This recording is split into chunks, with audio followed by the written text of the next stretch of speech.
Pardon the interruption, but I'm Mike Wilbon. After last night's All-Star game, baseball has the day off. I'm Frank Isola, and so does Tony. Oh, he matched it up. I'm back. He matched it up with his Nationals, I guess. He couldn't handle it. All the sports are kind of on a break right now. In the WNBA, at least baseball's not doing like a week off, like the NBA season. They don't have a whole week. I know. Back to work. All that time off's not good for you. Remember that. Remember that in August. Yeah, I was going to say, it's coming soon. Welcome to PTI. Tony couldn't even make it to Wednesday. So what we're here to do is work for him as our great friend, fill-in Frank Isola. Wow. Man. Getting to be that That's time. kind of an all-star welcome right there. Let's begin with Team USA rolling Serbia in today's pre-Olympics tune-up in Abu Dhabi. Steph Curry led the U.S. with 24 points. Anthony Davis came off the bench to add 6 blocks in 18 minutes. And the U.S. beat Nikola Jokic's team by 26. Frank, how did Team USA look to you? You know what we look like? The gold medal favorites that we are. Yeah. We did not play great against Canada, against Australia. That was a little shaky. But this is against a Serbia team, like you mentioned, Nikola Jokic, and I get it. It's a friendly international exhibition, and the two of them will be in the same group, so we're going to see Serbia pretty soon. But this was a team that made it to the World Cup final last August and did not have Nikola Jokic, so it's a very good team.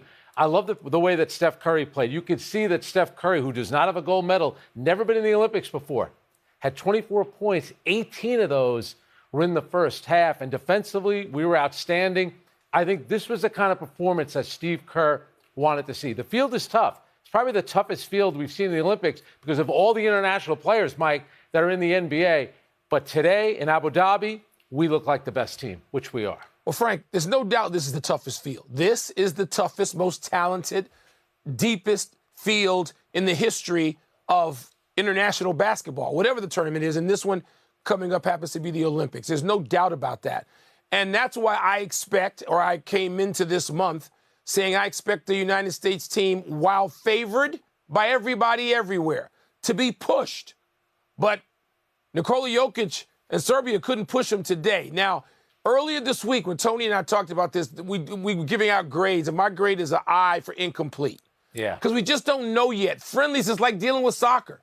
We don't know what the friendlies mean. I need to see sort of real contentious action, which, Frank, we figure to see contentious action because these teams are not going to be out there posing for selfies like they were in so many Olympics leading up to this one. They think they can win. So this is a good sign. What do I see from the United States? A great sign. And by the way, the fact that Steph Curry hasn't played, hasn't won one of these, he's full to the brim of wanting to represent his country and win. I think that's one of the best things the Team USA has going for it. And I think, obviously, Anthony Davis, when he can concentrate on defense, he wasn't bad offensively either, hit some threes. But when he can concentrate like that defensively, and Anthony Edwards doesn't have to be the star, but a star, if they can play together like that, Frank, you see great things. Yeah, here's a couple of things that you like from the game. The U.S. was 16 of 36 on three-pointers. You need to make threes in the FIBA competition, these 40-minute games, if you want to win. They were 16 of 36. By the way, Bam Adebayo had 3 of them. He had 15 during the regular season for the Miami Heat. But Embiid, though, Joel Embiid would concern me. Fouled out against Australia, did not play well against Canada. Today, 2 for 8, 8 points, 8 rebounds. He's never played FIBA competition to this level before. And Jokic did not play the fourth quarter of this game, Mike. So are you a little concerned about Embiid the way that he's playing? Yeah. Yes, to me, Embiid, Kawhi Leonard, KD, I'm looking at them thinking, is it the best decision? I know how prideful they are. Is it the best decision to play this summer and not just spend the summer trying to get well? Yeah. I don't know, and I worry about Embiid, who I root for, as you know. Yeah, and I think that's what Grant Hill, the executive director, was worried about. That's why they decided to leave Leonard. Kawhi home exactly. and replace him. All right, more basketball. As NBA Commissioner Adam Silver is defending the new salary cap rules that led to some notable departures. The Denver Nuggets talked about the new CBA after they lost Kentavious Caldwell-Pope to Orlando Magic. Adam Silver said yesterday of the second apron of the luxury tax, quote, I want to put teams in a position, 30 teams, to better compete. I think we're on our way to doing that. Michael, the NBA has long been a league of dynasties. Do you like the greater focus on parity? I don't know, Frank. The honest answer is I don't know. I got to wait and see. This is like the not play-in tournament, because I don't care about that. But, you know, it's like having the 7, 8, 9, 10 teams in that pre-playoff tournament, the play-in. I love that, but I didn't know initially. I don't know about this. I don't know if I need for the NBA to be like the NFL, which is what is happening here. That's what they're trying to do. They want parity. They want on any given Sunday, except they want on any given Sunday, Tuesday, Wednesday, Friday, Saturday. They want that. And with all these new TV partners saying, wait a minute, we don't want 6 good teams, 3 threats, and 20 also. We don't want that. We're paying you people billions of dollars. We need to have this spread out so that these games and teams in the season are closer and competitive. Frank, I don't know if I like that yet. I've got to see it. I think there's some positives possibly if you have teams bunched and you have more teams than ever competitive like we had this past season. The glut in the West, let's face it, Frank, it was fun. Is it going to be like that continually? I don't know. I don't know if I like it yet. It's a threat to what we've seen the NBA be. Well, you mentioned the Western Conference and Dallas coming out of that. I mean, I'm sure a lot of people thought Denver or Minnesota or Oklahoma City. So you had the parity there. Let's remember in the Eastern Conference, you did have the 64-win Boston Celtics who cruised through the playoffs, won the championship. And before we say there's not going to be any more dynasties, Boston has Jason Tatum under contract. They have Jaylen Brown. You still have Drew Holiday. I don't think it matters, Frank. Derek White. I don't think it matters. So they have, but Mike, they have the talent. The NBA, the last 6 champions have all been 6 different teams. What would worry me, if I'm a team like Denver, back-to-back years, a small market team, I lose Bruce Brown, now I lose Kentavious Caldwell-Pope. Yes. I got Nikola Jokic and Jamal Murray in the prime of their careers, and I'm not able to keep my team together. That's the major concern that you have. That's why I think what the league should do, if you look at some of these past champions, Steph, homegrown player drafted by Golden State. Giannis, the same thing. Nikola Jokic, Tatum, Make an Brown. exception. There needs to be an exception. If you're developing those players, Mike, and you're winning with them, you should get some kind of break on the salary cap, because that's what it's all about. Drafting, keeping them, developing, and then winning with those same players. Frank, they may have to go back and tweak this a little bit. I grant you that, and I love exactly what you said, by the way. I misspoke. I love the play-in. I don't care about the in-season, and I screwed that up. Love the play-in. But it took me a while to get used to that. I'm like, okay, and I love it. Frank, if the big market teams also struggle to keep their teams together, and this is equal, then okay. If there's an equitable nature to this second apron, okay. It can't just be the small market teams. And I agree with you about draft picks. You got to build in some exceptions, which, of course, is what they don't want, because they want a hard cap. And exceptions lead to ways you can get around that. But it's going to change the league. And dynasties, I don't believe the Celtics will win it next year. I don't. They'll go in as a favorite. I think it's going to be just like what we've seen. I don't care if they're the favorite. Are they going to win? I don't see that. There are too many good teams. And that's what Adam Silver wants. Let's see if it works. And now to baseball, where the American League beat the National League for the 10th time in 11 seasons. Paul Skeens pitched a scoreless first, while Shohei hit a 3-run homer to put the National League ahead. But Red Sox outfielder Jarren Duran hit a 2-run homer in his first All-Star at-bat. Boom! To win it for the AL. Frank, what was your favorite moment of the game? All right, it certainly wasn't the uniforms, and I know we'll get into that. What a disgrace those uniforms are. But I'll give Major League Baseball credit for this. The way they handled the whole thing with Paul Skeens was smart. He should have been starting, and you get him right at the top, because, Mike, you know how it works with a lot of the viewing habits of a lot of people. They want to watch the player introductions, and then you're going to watch a couple of innings, and then you start channel surfing all around. We wanted to see Skeens. He threw 16 pitches, 11 of them strikes. We wanted to see him face Aaron Judge. I get it. Judge swung at the first pitch. Thank God Juan Soto walked, which gave us the opportunity to see that. But that's what everyone wanted to see. So he came in. There were two big stars that came into the game. Skeens, we saw what he did. And then you got Shohei hitting a 400-foot home run. For baseball, it was a great night, but the uniforms got to go. Awful. I'm going to go back to the uniforms for a second. Shohei is the highlight of almost everything. And I was lucky to go to a couple of Dodger games this year. And the first game I went to, Shohei hits one like 440. And you're thrilled to see it and to watch him. And I was like 20 feet away. It was just the greatest thing. All right, now, let me go to last night. I see those uniforms, and it made me want to throw up. Frank, one of the great things, so on Instagram or whatever my limited social media universe is, yep. They have these things where they replay the introduction of the 1971 All-Stars and the 1977 All-Stars and the 1992 All-Stars. And, you know, you get everybody. You get Mays and Yastrzemski, and you can go far back in Reggie Jackson, and you can go back to Pete Rose and whatever you want to go to, Hank Aaron. And one of the thrills is, as a fan, when you see your favorite player come out in the uniform that represents you. Bingo. It represents where you live. And they put this garbage on those players, these softball uniforms. Baseball is the most of the sports that tie themselves to history. Baseball's really the only one. Everybody else is too new. Baseball's 140 years old. And they put that garbage on those players. They ought to be embarrassed. And you know they did it to sell some jerseys, and the marketing people talked them into it. It was an embarrassing thing. But, Mike, we don't even know. There were more than 30 new players. The idea is you want to identify the player with the uniform. Yes. Even having Skeens out there in a Pirate uniform. Think about how that good of a look that is for Pittsburgh, especially he's pitching against two Yankees. Now, the game was 228. Your player Let's give in your credit team's for that. uniform. Yeah. Who thinks that was a bad idea? I don't like it. Fools. Nope. Let's take a break. Coming up. Bettors are making Scotty Scheffler the favorite to win the British Open, or the Open, as they arrogantly say. What's the word for that? And how should the Wizards feel about their top draft choice going 0 for 15 in a summer league game? Ooh. By the way, about Durant, he's played every game this season. How about this, Mike? He said he wants to play all 162. Good for him. That's the attitude we want. Good for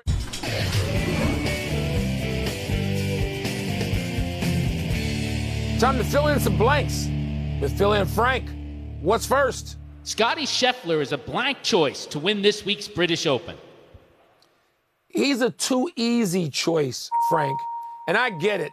I mean, Scotty Scheffler has been playing great pretty much all season. He hasn't won everything, but nobody wins everything. But the problem here is, and I was listening to Paul McGinley, who was the Ryder Cup captain in 2014 in Europe, and McGinley talks very persuasively about how this is the championship where luck comes into play most, and he's talking about weather, where experience is more necessary than the other, major championships. I believe him. McGinley's persuaded me to believe what he believes, and I think you can pick one of about 50 people who aren't named Scheffler. It doesn't mean Scheffler's not going to play well. It doesn't mean Scheffler's not going to contend. I'll take the field without thinking much about it at all. All right, I'm going to say it's accurate, and here's why. The last time we had the Open Championship at Royal Troon, Henrik Stenson led the field in greens in regulation. That all-important stat, 56 of 72 greens in regulation. Guess who leads the PGA Tour in that category? Number one, Scotty Scheffler. And I understand the weather. It's Great Britain, of course. The weather's not going to be good this week, but he is clearly the best golfer in the world. So I think because of that stat right there, because I know you love analytics, I'm going to go with that. You're taking him. Watch out for Jon Rahm, though. He's been talking this week. He's very optimistic. He feels good. Rahm has had no season. He's had no performance level since he left to go to live. That's the honest truth about it. Yeah. And I'll take the field. You're on, Frank. We'll figure out what the stakes are. What's next? I don't have the money to bet you. The Wizards should feel blank about their top pick, Alex Sarr, going 0 for 15 in a summer league game last night. Well, they should feel, oh, my God, but I'll go with bottomed out. 0 for 15. If that was a regular season game, Frank, that'd be one of the worst performances. I mean, a short second worst of all time it would have been. Shooting performances in history, yeah. And, it looks even worse compared to Risa Shea, who went first to Atlanta, who's had some really good games. There have been some kids who've been very impressive that folks might not know. I know it's Summer League. But my goodness, if you're the Wizards, yes, you're trying to bottom out figuratively so you can build this franchise brick by brick, and you're going to take the long road and go 6 years and have a process and all that foolishness. But, man, bottomed out is how they must feel after watching him. He played pretty well defensively. He boards. He's blocked a couple of shots. But shooting that badly in Summer League, I know. Not good. I got a little play on words here. I'm going to call it sorry, S-A-R-R-Y. Now, he is averaging 6.7 points and 6.7 rebounds. Unfortunately, he's shooting 19% from the field. Oof. But you said if this were the regular season, there's no way Brian Keefe, the head coach of Washington, would allow him to take 15 shots without making it. It is Summer League. That's what you do. Here's what would concern me, though. You think of some guys that didn't exactly make it in the league, like Anthony Bennett, a former number 1 overall pick. You know, in Summer League, he averaged 16 points and 9 rebounds. That's in Summer League. So Alex Sarr, the 2nd overall pick, who, by the way, did not make the French national team, but you look at him play, he is 7 feet tall. He's got a live body, but the shooting has got to get better because guess what, Alex Sarr, the competition is going to get a lot better pretty soon. Keep in mind, a postscript on this, Frank. Our man, Jalen Brunson, got off to a terrible Summer League start. As a 2nd-round pick, Joker wasn't great either. They didn't average double figures. But Brunson specifically, where is he now? You're right. So I'm okay with late blooming, but you better start blooming at some point. That was the final word. Let's take one last break, but still to come. Frank, Kyrie Irving broke his left hand? Yeah, not good. And we could have a 14-year-old playing the MLS tonight. 14. That worries me. That frightens me. Parents are going to drop him off at the game. It frightens.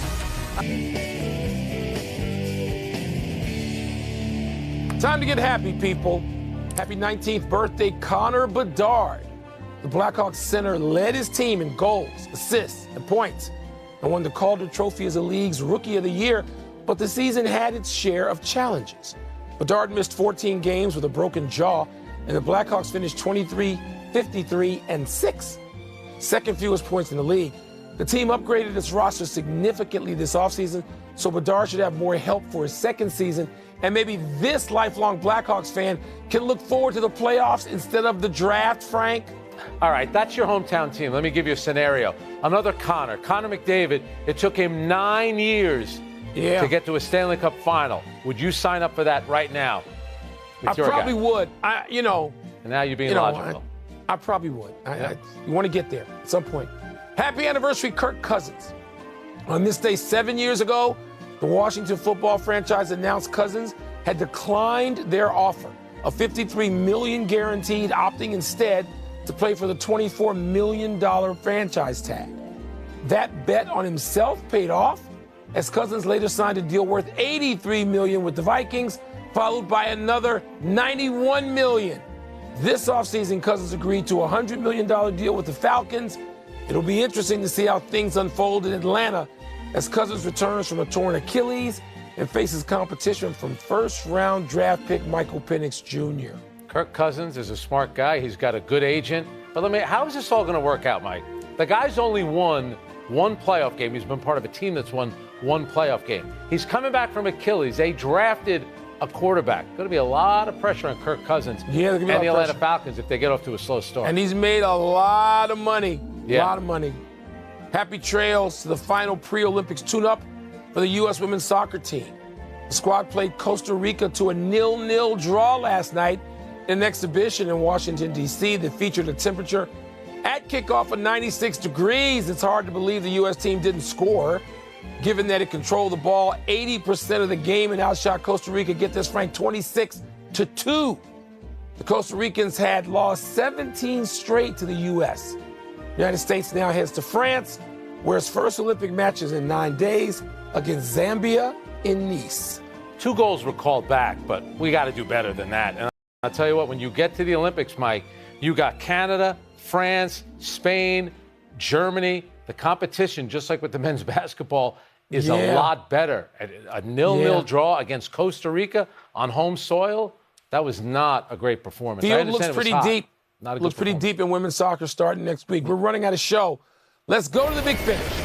Frank, Kyrie Irving broke his left hand while training, but the Mavs are optimistic he'll be recovered by camp. Your thoughts, sir? I think he's going to be fine. What's interesting about it, Kyrie had one of the shots of the year in the NBA this year. Remember that lefty runner that he made against the Denver Nuggets? Yes, lefty running hook. Now that hand's surgically repaired. Speaking of surgery, Chris Middleton underwent arthroscopic surgery on both ankles, but should be ready for Bucks camp. Your reaction? A lot of leg injuries, Frank. When he was healthy, he was the most underrated player in the league, and he helped win a championship. A lot of leg injuries, though, these last few years. 14-year-old Kevin Sullivan, let me repeat, 14-year-old, will dress for the Philadelphia Union tonight. Is that even wise? Well, here's how good this kid is. He's already been signed by Manchester City, and they're allowing Philadelphia to kind of develop him. You know that if he takes the field before July 29th, he'll be the youngest athlete to ever play in a North American sports league. Pretty impressive. You can't drive to the event yourself, should you be out there? I don't know. His brother's on the team. His brother will drive him. The Liberty beat the Sun and the Sky beat the Aces. What's the bigger deal? Come on, man. The Sky beat the Aces. We beat the Aces. Angel Reese had another terrific game. That's the bigger deal to me. Last one, Indiana Fever at Dallas Wings tonight. Who you got? I got the Indiana Fever. Remember, they started out 3-10. They win tonight. They'll be 12-14. It's the last game before the Olympic break. The Olympics that Caitlin Clark should be playing it. Same thing with your girl, Angel Reese. She should. Yes, they should. She should be. You're wrong. We're out of time. Thanks for watching. I'm Frank Isola. I'm Mike Wilbon. Same time tomorrow, Knuckleheads. You can get the podcast on the app or Apple Podcast. They're going to play one more time. Reese and Clark, I'm going to be there. You should be there, Frank. They should be on the Olympic team. Good stuff there. USA men's basketball. They have the chance to take on Serbia in a friendly with much more in tonight's PTI bonus topic.